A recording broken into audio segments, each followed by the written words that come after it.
رحیم یار خان کے ضمنی انتخابات کو فافن نے شفاف قرار دے دیا ہے۔ پیپلز پارٹی کے ووٹوں میں 40% سے زائد اضافہ ہوا ہے۔ فافن نے پیپلز پارٹی کے ووٹ شیئر میں بہتری کی اطلاع بھی دی ہیں۔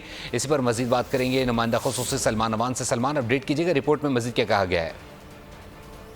رپورٹ سے پہلے اگر ہم بات کریں تو بلا شبہ پاکستان پیپلز پارٹی نے ان ضمنی انتخابات میں بڑی کامیابی حاصل کی۔ اس کے امیدوار طاہر رشید الدین نے 1,16,429 ووٹ لیے اور اسی بہت بڑی کامیابی کے بعد فافن جیسی ایک معتبر تنظیم نے اپنی رپورٹ جاری کی ہے، ابتدائی رپورٹ جاری کی ہے، اور اس میں اس ضمنی انتخاب کو، انتخابی نتائج کو مکمل طور پر شفاف قرار دیا اور کہا ہے کہ انتخابات بڑے پیمانے پر شفاف تھے۔ رحیم یار خان کے ضمنی انتخاب میں پیپلز پارٹی کی جو ووٹس ہیں اس میں 40% سے زیادہ کا اضافہ ریکارڈ کیا گیا ہے۔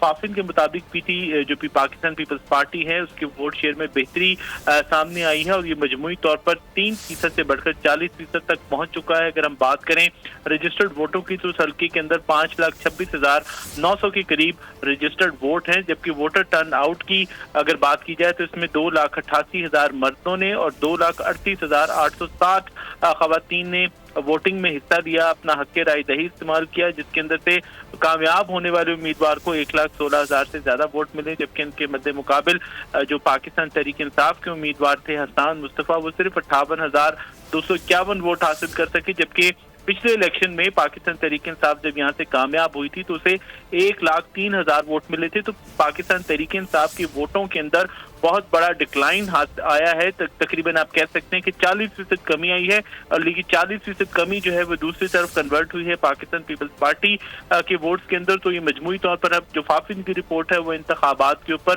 مہر تصدیق ثبت کرتی ہے کہ یہ انتخابات مکمل طور پر شفاف تھے، جبکہ فافن نے ان کو بڑے پیمانے پر شفاف کی ٹرمینالوجی استعمال کی ہے۔ تو مجموعی طور پر ہم کہہ سکتے ہیں کہ NA 171 کا ضمنی انتخاب صاف تھا، شفاف تھا، اور اس کا نتیجہ جو ہے وہ اب وقت عوام کے سامنے آ چکا ہے۔ جی بہت شکریہ سلمان اوان اپڈیٹ کرنے کے لیے۔ سبسکرائب کریں اور بیل دبائیں تاکہ کوئی خبر رہ نہ جائے۔